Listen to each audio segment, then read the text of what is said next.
the daily chart, since nobody knows what's going on with these magical boxes right there. But just pay attention. Just look at the price action, right? Look at price here and see what's unique about that. Then look at price here and see what's unique about that. And when you squanch up your chart, you look from here all the way up, right? And then you look from there all the way up and see what those have in common. And then you'll realize why if you believe in magic, the chart will do this too. It's not just me, it will work for you because it's magic.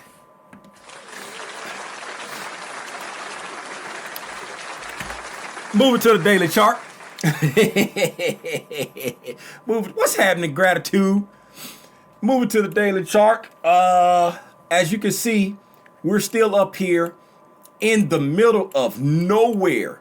Tim, we're so high above the price action. This was the all-time highs that we created way back in the month of April. Way back in April sometime, we created all-time highs, and we're just so far up. I have no idea how to figure out how far can price keep going? How can I trade these ranges? What can I do? Well, I'm glad you asked that question, desperate sounding little Timmy Rogers, because we have the, where's my stuff? Magical Fibonacci tool.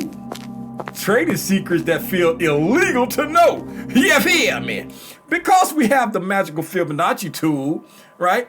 A long time ago, when we traded up into this all-time high right there, we decided to anchor our magical Fibonacci tool, right? If we look here, right, we said Fib projections daily time frame. So we're on a daily time frame, right?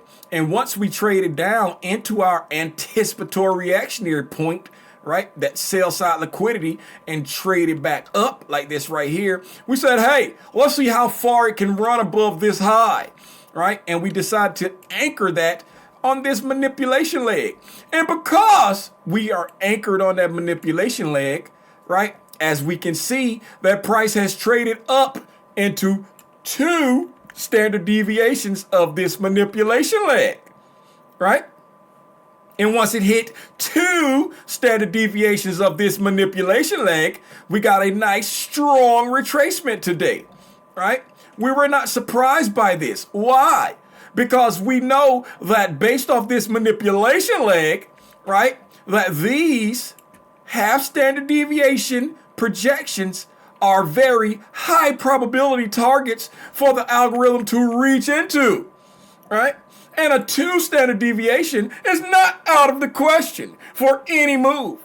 Even if you use indicators such as Bollinger Bands. A Bollinger Band has a 2 standard deviation dealing range. You have a top band, you have a bottom band, and then you have a moving average in the middle, and it has a 2 standard deviation going in each direction. So 2 standard deviations is not out of the ordinary. So we're not surprised about this rally that just continues to keep going up. Why? Because we have been eyeballing 27,459 and a half. We have been eyeballing 28,584 even. We have been eyeballing 29,708 and a half. And not only have we been eyeballing those levels, right? We've been eyeballing levels in between these anticipatory reactionary points. And we have been very diligently trading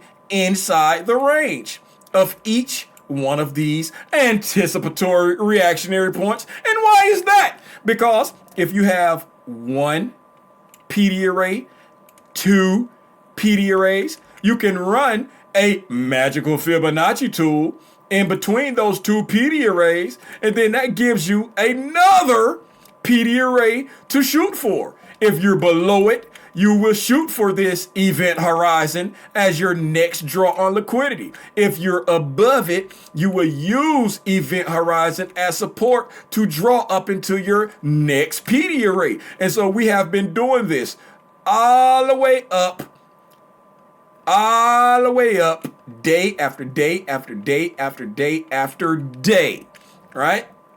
And even though you say, okay, Tim, it went above it. It went slightly above it, a little bit more, right? Well, guess what we've been doing also, right? We come in here. Not only do we get our range there, this is what we're going to do. We're going to go here. We're going to mark that right on. Let's put in the numbers, right? That 2.5. 30,833. I got it dead on the dot. I'm good, right? And then we're going to come down here to 29,708.50. 50, right? Got them locked in. Top PD rate, bottom PD rate, right? Then we're going to put this into octants, right? And you say, but look, Tim, you didn't trade anywhere near your octant right there. But wait, there's more, right? So what have we been doing? We have been realizing that price is fractal. So just like we graded between this level, this deviation, and that deviation, right?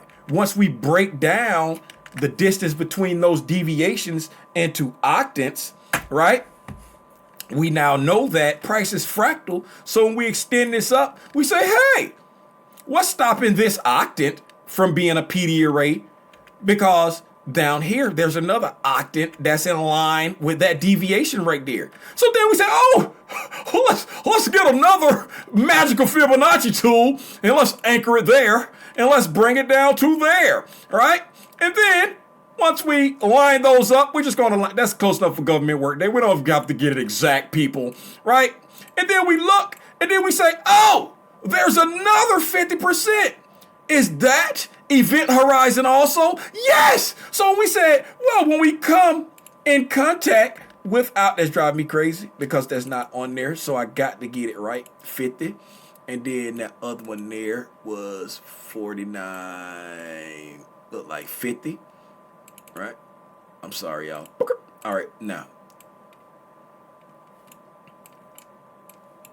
I'm so anal, I know. 49 even. All right, 49 even. Okay, there you go.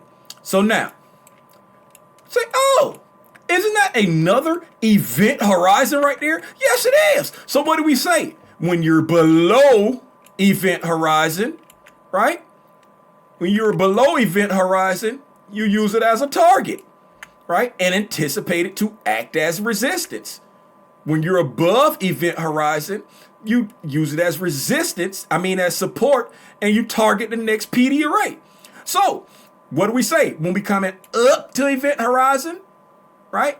It hit event horizon, we backed up off of it, right? Closed inside of that deviation, right? The next day, we traded up into this octant, failed to get to that lower octant right there. That lower quadrant, I'm sorry.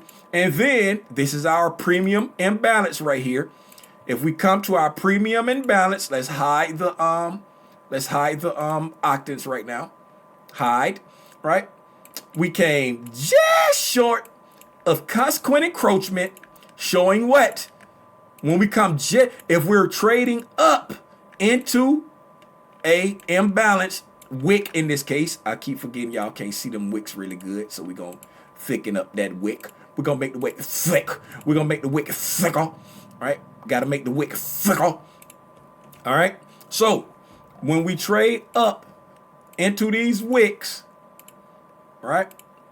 When we trade up into these imbalances, aka wick, right? If we fail to get to consequent encroachment, trading up into it now, if we fail to hit consequent encroachment, that is a sign of what? Talk to me. Hurry up. Don't take too long. Unmute very quickly and talk. That is a sign of what? Weakness. That is a sign of weakness. So once we got our sign of weakness at this daily imbalance, look what price did.